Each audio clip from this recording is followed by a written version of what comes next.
आज मैं एक पुस्तक का भी जिक्र करना चाहता हूं जिसका नाम है अ रोड वेल ट्रेवल्ड, और यह पुस्तक लिखी है सीबीआई के पूर्व डायरेक्टर आर के राघवन ने। और आर के राघवन ही गुजरात दंगों की जांच करने वाली इस एसआईटी के प्रमुख थे। यह बहुत इंपॉर्टेंट बात है। इस एसआईटी के, जिसकी रिपोर्ट मैं अभी आपको बता रहा था, इसके प्रमुख थे आर के राघवन।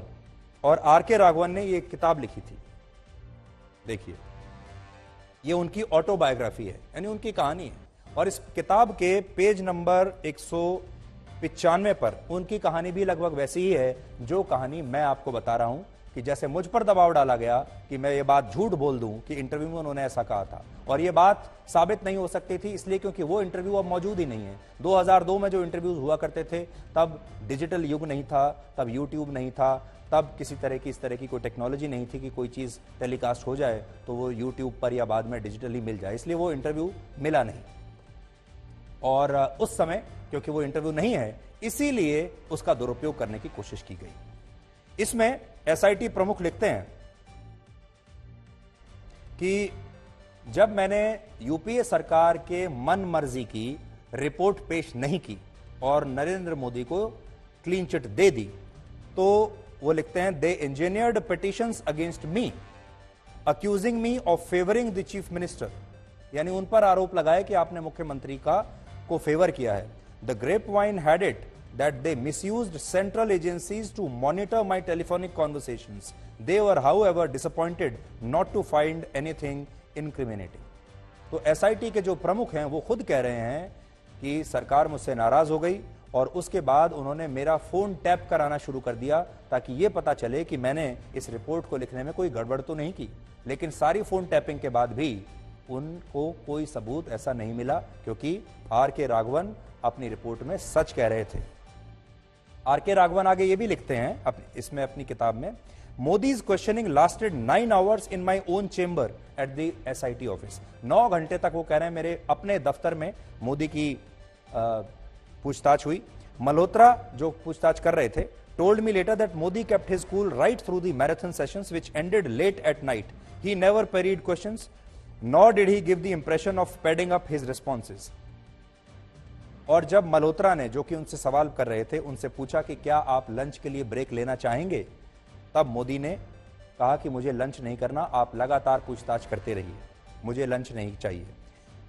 और पूछताछ के दौरान 9 घंटे जब पूछताछ हुई, उस दौरान नरेंद्र मोदी पानी की अपनी बोतल लेकर आए थे, जिसमें से वो अपना पानी लेकर आए, और उन्होंने एसआईटी की तरफ से ऑफर की गई एक चाय तक स्वीकार नहीं की।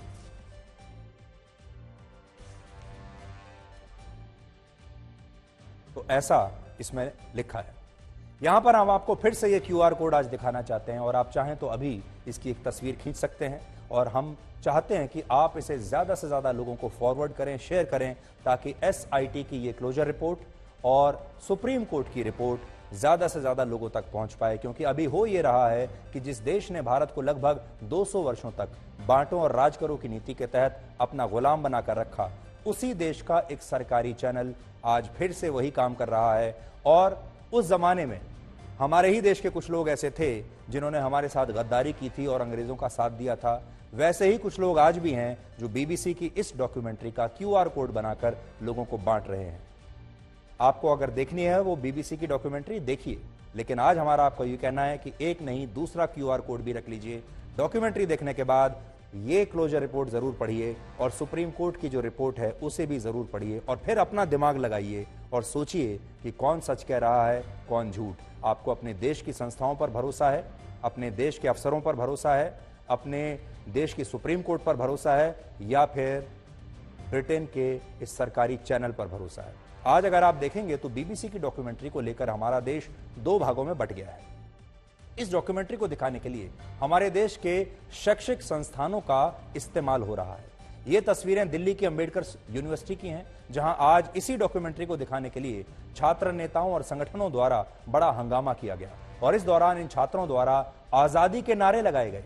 लेकिन सवाल यह है कि इन छात्रों को आखिर किससे आजादी चाहिए? हम तो 75 साल पहले आजाद हो चुके, अब किससे आजादी चाहिए?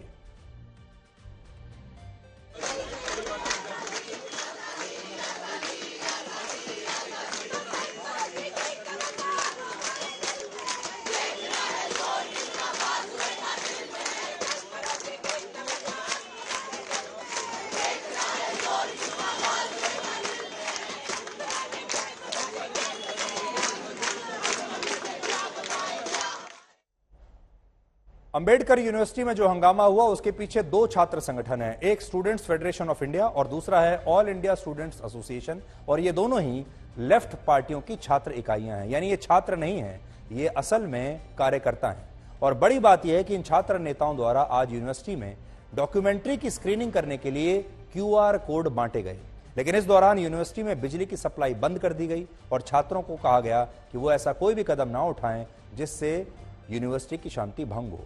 इसके बावजूद इस डॉक्यूमेंट्री को दिखाने के लिए वहां दिन भर ऐसे ही हंगामा चलता रहा। इसके अलावा दिल्ली यूनिवर्सिटी में भी बैन लगाने के बावजूद आज इस डॉक्यूमेंट्री को दिखाने की कोशिश की गई, जिसके बाद पुलिस ने 24 छात्र नेताओं और कार्यकर्ताओं को हिरासत में लिया है और फिर दिल्ली यूनिवर्सिटी के आसपास धारा 144 भी लगानी पड़ी। हालांकि यहां बात सिर्फ दिल्ली की नहीं है। आज मुंबई में एक स्टूडेंट यूनियन ने Tata institute of social sciences के प्रबंधन को एक चिट्ठी लिखी, जिसमें कहा गया कि ये स्टूडेंट यूनियन इस इंस्टीट्यूट के सभी छात्रों को 28 जनवरी को BBC की ये डॉक्यूमेंट्री दिखाना चाहती है और उन्हें इसकी मंजूरी मिलनी ही चाहिए। इसके अलावा कोलकाता की जादवपुर यूनिवर्सिटी में कल 26 जनवरी के मौके पर गणतंत्र दिवस पर सोचिए छात्रों को ये डॉक्यूमेंट्री दिखाई गई, जबकि यूनिवर्सिटी प्रशासन ने इसके खिलाफ एडवाइजरी जारी की थी। और इस डॉक्यूमेंट्री का QR कोड कोविड की तरह हमारे देश के शैक्षिक संस्थानों में फैल रहा है, एक वायरस की तरह। यह असल में एक वायरस है।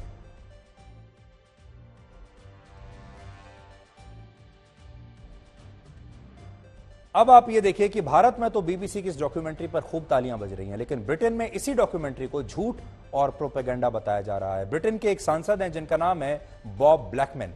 उन्होंने कहा है कि इस डॉक्यूमेंट्री में जितने भी दावे किए गए हैं वो सारे दावे अपमानजनक और गलत हैं और इसके जरिए प्रधानमंत्री मोदी के सम्मान को ठेस पहुंचाने की कोशिश की गई है।